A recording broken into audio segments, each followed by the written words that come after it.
Oh my God. What? 25A. Thank you. You're the teacher's helper. I have one more extra apple for you. 25A. Because I mentioned, he mentioned Merrick Road, Sunrise Highway, the Meadow Brook, okay? Northern State, 25A, 25A, 25A. You're good with dates and stuff. You're like, graduated 1984 is when the last time that I had I bought my shoes exactly 6 months, 3 days, 42 hours ago. They were brand new, they were on sale, and it was on. Okay, so welcome back. This is day number 7 of the 75 Hard series. Things to think about as you go through a program to help you gain more motivation and discipline. So again, this is day number 7. Today we're going to talk about narratives. So a narrative, if you watch the news, everyone's talking about controlling the narrative. The most important narrative you can control is right between these two things, right? These two appendages called ears. You need to control what goes in there because your mind processes that, okay? You got to control the narrative. So you need to put blinders over here and fit it with some kind of logic filter so that what's going into your brain is going to help you achieve the outcomes and the goals that you've set for your life, okay? So I want to open with a statement. I want you to answer this question. There's a phrase that says, the best place to start any story is at the beginning, right? When you watch a movie, they'll say, in the beginning, you read the Bible, my favorite book, right? You read, in the beginning, God said. Movies will say, before we begin, let's begin, right? So the best place to start any story is at the beginning. So think back through your life and say, what's your story? How did you begin? Where are you at? Stop and take some stock, okay? And so the best place to start your new story is reviewing your existing story and then going forward. So what's your story, and then how does your story begin? So that's important because it's not how you begin, right? People say it's how you end. I'd argue it's both how you start and how you finish. It's the entire journey. You don't get the shortcut and say, okay, I'm going to skip to the front of the line because suddenly I have discipline and motivation. No, you need continued discipline and motivation from now going forward. So you can start as a failure in life and end as a winner, or you can just be a winner and stay a winner. Like, the choice will be yours, okay? So it's how you start and how you finish. They're not mutually exclusive. So if your life isn't going well right now, good news for you, okay? You get better. You get the opportunity to get better, okay? And so the next question to open is, everyone wants to have a say in your life and control the narrative of your life. A narrative are words and actions and things and that'll set the framework for the actions you take. Who's going to control your narrative? Who's controlling it right now? Who is it that's in your life that's not good for you? Who's saying a bunch of negative things that you can't make it? I've got people saying, Brian, you've been out of work for a while. Nobody's going to hire you. Then I'll hire myself. I'll go to work for myself. Okay, I'll earn enough money that you did, and then one day I'll have a business going, and that'll be the end of it. Okay, the only thing that can really beat any of us would be death, right? Steve Jobs is correct. If you knew you're going to die, then there's really no risk to doing what you're about to do. He's correct. Okay, so who's going to control the narrative? Are you letting people control what goes in and what goes out of your life? Okay. Now, before we begin, raise your hand out there and go, hey, I have a job. If you said that, then you don't have a career. Because if you have a job, J-O-B, that acronym stands for just over broke.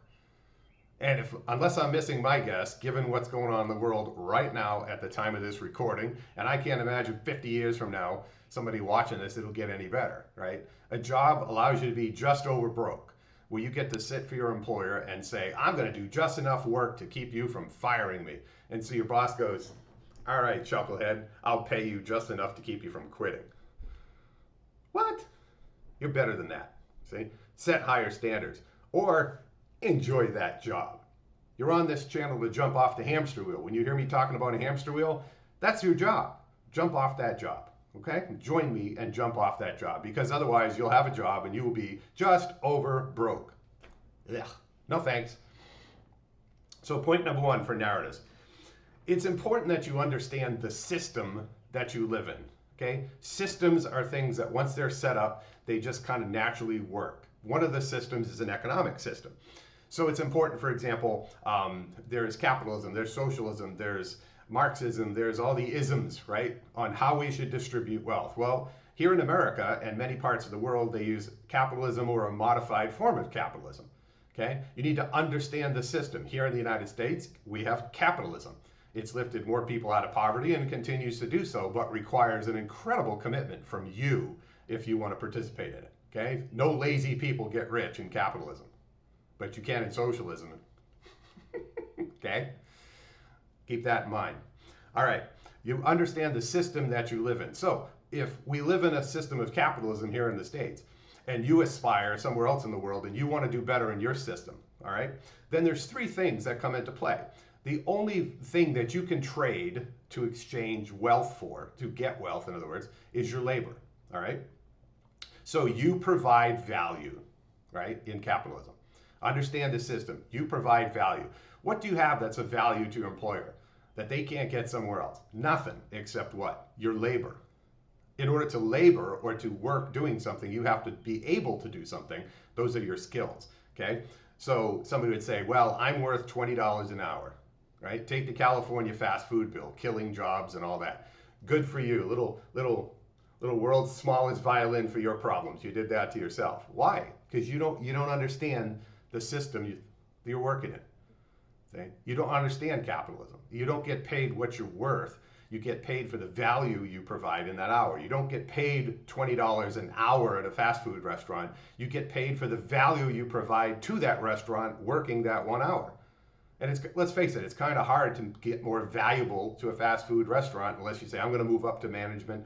But there comes a limit, okay? That's capitalism at its finest. You're supposed to do better. You don't get to just sit, okay? It requires a lot of work. You want the benefits, you do the work. Otherwise, stay down here, have a job, be just over broke, right? And watch everyone else working, like myself, 2 jobs. This job, a job at a big box retailer where I sling boxes and water heaters all day. And then I come home and work on this channel and my software and the things we're talking about, okay? So I'm not doing anything I'm not asking you to do here. So understand the system that you're in. Number one, you provide value, right? Okay, so your employer says, I'll give you some dollars. What is it they don't want? They don't actually want their money. They don't need the money. They need your labor, all right? So if, in my case, I build software. The employer can't build it themselves. So they need my labor. My labor entails my skills in Angular and .NET and full stack development, database design, cloud deployment, Docker, Kubernetes, right? All these buzzwords, okay? That's what I provide. And they say, you know what? I'm gonna value your labor at, say, $20, $30 an hour. Now, I have a choice in capitalism, unlike other systems, to say, nah, right? I got some words that YouTube won't let me say, but you could just say, yeah, no thanks, right? Okay, why? Because capitalism allows you to say, I'm worth more. And capitalism says, then go over there. This employer doesn't value the way that you want to be valued. They don't value you. So you can go over here, all right? So you provide value. They leverage, they capture that value, okay? So they leverage. You provide value, they leverage that. They capture that value, okay? So they give you 20 bucks and they capture that value. And then you do something for them, okay? Then they prosper from the benefit of having your labor. So you provide them labor. They give you, here's $20. You produced $60 in that hour for the 20 they gave you. Yay, capitalism. Now, before you start running your mouth and you go, wait a minute, Brian, they made $60 and they gave you 20, so they actually made 80. No. Okay, as my dad used to say, stupid people can't do simple math. All right, that's not the way that works. So don't be stupid.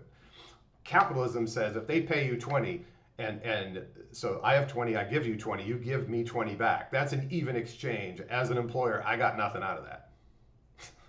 How does that help me? You need to give me more than I gave you. It's the opposite.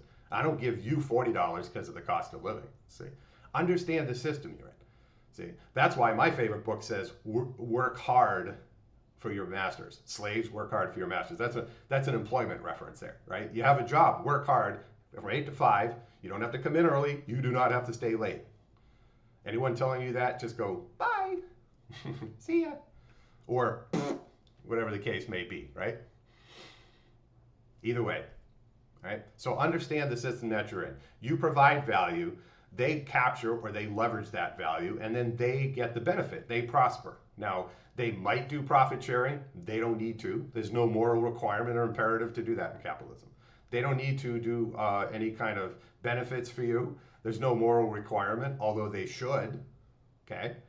Now, your better companies obviously are gonna be the ones to say, I have a moral responsibility. That's a separate topic than capitalism, all right? So you're in a capitalist system if you're watching this in the United States or you have some form of capitalism. They're gonna pay you a certain hourly rate. You need to produce more than that to justify that relationship, because otherwise they're not getting anything out of it, okay? And they don't have to give you any of that, okay? Now, as a little side tangent real quick, is it moral for Jeff Bezos and Elon Musk to be billionaires? Right? It's a pretty loaded question. Yeah, actually it is. They provide value. Starlink, for example, from Elon Musk, provides a valuable internet service for those that can't get internet. Okay, Jeff Bezos, during the pandemic, remember that? Or is that just too far off your radar? Yeah, you enjoy having that pizza delivered? Yeah, Pizza Hut was really good during the pandemic. Get pepperoni cheese pizza, leave it outside your door. Remember those days? Here's a 20, hope someone doesn't steal it. Okay, do you resent Pizza Hut being a $1 billion company? You sure loved the pizza, didn't you? Okay, does Pizza Hut owe you something because you ordered? No. If you delivered for them, do they owe you a slice of the profits? No, because you're supposed to get tips. Is it an efficient system, tipping and all that? Not really, okay? But understand the system. Capitalism says you provide the value, your employer will leverage or capture it and get the benefits. Your job is to give them enough benefit to justify you being there. Capitalism allows you to negotiate, okay, to get what you want. You don't like what they offer? Go find another employer. It's that simple. Okay. As far as the moral argument, is it moral for Jeff Bezos and these guys? Yeah. From the pure point capitalist system, they provided goods and services that society values, and they reward them with their pocketbook. If you don't want Jeff and Elon to have the money they have, don't buy their products. I personally don't buy a Tesla. I think electric cars are pieces of crap. I think the lithium mining, I think the whole process of lining the whole metals and everything that goes into them, I think it's crap. Okay, and if you ever tried to fix a Tesla, God help you. They're expensive, all right? And the batteries wear out after a couple of years. If you're a part of the country where I'm at, where it's humid in the summer and freezing cold in the winter, they don't make any sense at all. See? So I don't buy them. See? Capitalism allows you to say, if you want to shape the products and services being offered to you, stop buying those products. For instance, stop going to Disneyland. There's no reason to go to Disneyland. It's overpriced. Not in a million years is a cheeseburger worth $40 or a corn dog, which I can get for 10 cents in bulk at Costco, worth $10. Forget about it. I don't care, a stupid mouse in a hat. I'm not ever going to Disney. Okay, not buying it. Disney Plus, cancel your subscriptions. If you're subscribed to Disney Plus, just cancel it. If you feel they're doing something bad, cancel it. That is capitalism in action. Okay, you don't want Bob Iger to have his profits for destroying the country, don't give it to him. If you feel the other way and you're like, no, I think he's doing a valuable service, then they'll give their money. That's capitalism. Okay, stop screaming the other side's wrong. Understand the system you're in. Number 2, understand and leverage the points that people use to manipulate outcomes to their advantage. Okay, I started really thinking hard about this one. If I know I'm going to die, then it takes all the guesswork out of what do I do with the rest of my life. I've had a good career. I've raised my boys. I'm proud of both of them. And I take a bullet for either one of them. I love those boys. All right. That's my first priority, and I'm proud of that. Okay. But people, as I was in the job market, would often use my family against me. Oh, you have Johnny's soccer game? Yeah, you don't have any PTO for that. They're going to threaten my job because I want to be a father. Right. That's just stupid. If you're watching this and you're an employer, stop it. That's stupid. Okay, studies prove people are better at work when you allow them to be better outside of work. So knock it off. Stop acting like your company is the main thing. It's not. You don't exist without me, people. Okay, good luck running your company, right? I'll give you a prime example. Dell Computer recently tried to force people back to the office. 50% of them, and the caveat was this. This just hit June 24th, so what, yesterday? And 50% of the people said, no thank you. And the caveat was, if you don't come back to the office, you're not eligible for raises or promotions. So Dell Computer is going to starve people for roles that don't need to be in an office, that are primarily sales, engineering, like myself, where I write computer code all day. I can do Zoom meetings at home. Why do I have to go to an office to do that? 50% of their staff, 50% said, no thanks. I don't want your money. I got enough of it. I like being at home. I recapture that 20, 30, 40 hours a month in commuting times. I can take an extended break, take my kid to daycare, bring them home. And that, my friend, is how work is supposed to work. Nobody's supposed to own you.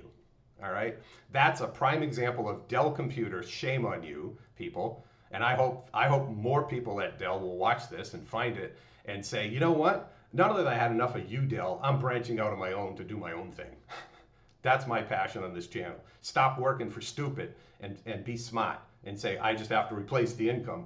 And then it's my rules, not yours. You want to be with your kids? Get something going on your side. Okay, that's equal to your income. 4x that and then go next time they send you a memo. All right? And by the way, for the 50%, if there's anyone at Dell watching and you refused, good for you. Good for you. Because you don't get any money because the investors own Dell, not you. You have no fiduciary responsibility. Remember that. So that's a leverage point. That's a prime example I'm talking about. If you don't come in the office, ow, ow, ow, ow, ow, all right, you know, but hey, come back to the office or no more money for you. There's inflation, see, twisting your arm. Call their bluff and go, okay, go ahead and fire me for cause. Give me the attorney for wrongful termination, provided you're doing your job, right? They'll leverage insurance, right? Your life insurance, your health insurance. We pay 100%. We call that golden handcuffs. Understand they're manipulating you with that. Well, you know, if you don't work for us, we got really great benefits and your kids won't be able to go to the doctor. Shame on you. If you're an employer doing that, shame on you. Manipulating people through their own health and that of their family. Shame on you. And if you're working for one of those clowns, seek life elsewhere. Do yourself a favor, okay? Retirement accounts, 401k, anybody? Yeah. Everybody knows the stock market is a Ponzi scheme to transfer wealth from the middle class to the rich. You don't own that. Wall Street does and bankers. Elon Musk, these guys. They snap their fingers and sneeze, move the markets, you lose, they win. It's a Ponzi scheme. I'm not saying you shouldn't invest. I'm just saying look at the pump and dump by the billionaires and you're better off hanging on to it, investing it somewhere else. Don't play Ponzi games with your future. Housing. You like that house you live in? Yeah, that requires a job, and employers know that.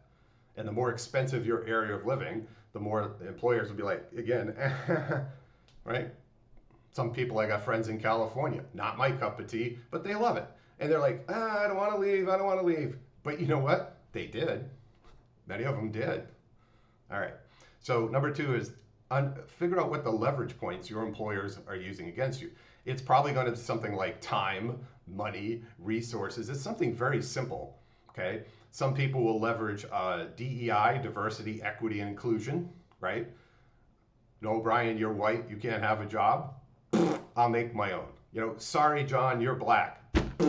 No one should be treating you that way, right? Doesn't matter, you're black. Doesn't matter, I'm white. What's that got to do with it? That's not diversity, that's racism. Judging somebody solely by the content of by their skin color, not the content of their character. Martin Luther King would roll over in his grave at this crap, right? I really believe he would. So people will try to, you know, they can't leverage you this way, then they'll leverage you this way. Don't let people leverage you. Stand firm and go, I'm worth it because I'm a human. I have value, I have skills, right? I provide value. I know they're going to capture, I know they're going to leverage it. But capitalism says I should get something out of this deal, all right? So that's number 1 is understand the system. Number 2 is understand the leverage points. And then the third, most important, is now just ignore the narratives. Just go, shut up. Screw you. However you want to put that, right? Forget about it. That would be a good way to put it. Forget about it. Just forget about it. You know, Brian, you're so old. Forget about it. I'm not old. I'm just getting good at my job. Okay. You can't keep up. Oh, sure I can. I just need more time. See? So you got to learn to tune out and get very good walls. You ever watch, what's that movie? Oh, Top Gun, right? Negative Ghost Rider, the BS pattern is full, right? The BS filter is full. Can't say the word because YouTube will censor me, but you get the joke. Negative Ghost Rider, the BS filter is full. Okay, this is your BS filter, right? Make sure you tune this thing so only the things that are going to help you come in. The rest goes boing, and it bounces right off you. All right, ignore the narratives. All right, the reason you can't succeed isn't because of diversity, equity, and inclusion. The reason is you can't trust yourself enough to find something that you can do to replace the income you lost. Because yes, you can do it. All right. Don't let anybody tell you, if you're watching this and you're a little longer in the tooth and older, don't let anybody tell you it's like, oh, your time is past. Your time is just beginning. You're just getting good at what you do. Go start. The guy that started Kentucky Fried Chicken, was it Colonel Sanders, as they say? What was he, 95 or something like that? And he visited a couple thousand chicken stores and investors, and they said no, and then he got one yes, and he was a billionaire before he died. At least he got $1 billion before he died. How many do you have? All right. So my favorite book says, hey, the battle doesn't go to the strongest or the race to the swiftest person. In other words, it's not the one that can run. It's not the one that wins the battle that's, swinging the sword. Sometimes it's the person over here going, I'm going to let everybody else duke this out. And I'm just going to step forward and go, okay, now it's my time to shine. You guys just eliminated yourselves through stupidity. It's easy to shine. You're an idiot. I can shine in the middle of idiots. All right? So understand the narrative you're in, and then control the narratives, right? Get your BS filters good. Learn what people use to leverage you with at work. Health insurance and time and vacation, twisting your arm and, you got to give a 2-week notice. Why? Companies don't give 2-week notices when they fire people. Did you give him enough time when it was effective immediately? No. See, learn to tune out this crap and just go, work is a transaction that you do every day to pay your bills. You don't have to join a family. You don't have to join a bro culture. These are the worst people to work for, okay? They're not the best people. I'm not saying it doesn't help between the hours of 8 and 5 or whatever your hours, but I'm saying you drink Kool-Aid long enough, the Kool-Aid won't kill you, but the food coloring will. Okay, FDC, yellow 5, red, whatever, right? We know these things cause cancer. We know this, there's studies on it. So no, drinking the Kool-Aid won't kill you, but the food coloring will. And the food coloring are the perks that companies often give you. And those perks are the poison that destroy your dreams. All right, so go ahead, gulp, gulp, gulp. I'm a company man, gulp, gulp, gulp, gulp. Okay, yep, and you're actually destroying yourselves because while you're drinking the Kool-Aid, you're drinking dye, you're drinking poison, the poisoning of your future. They want you to forget about why you're here on planet Earth. It's not to serve their needs, it's to build something of value for you and your family. So I want you in the remainder of this series to join me as I build mine, okay? Now, we're gonna close this out with a little bit of status update.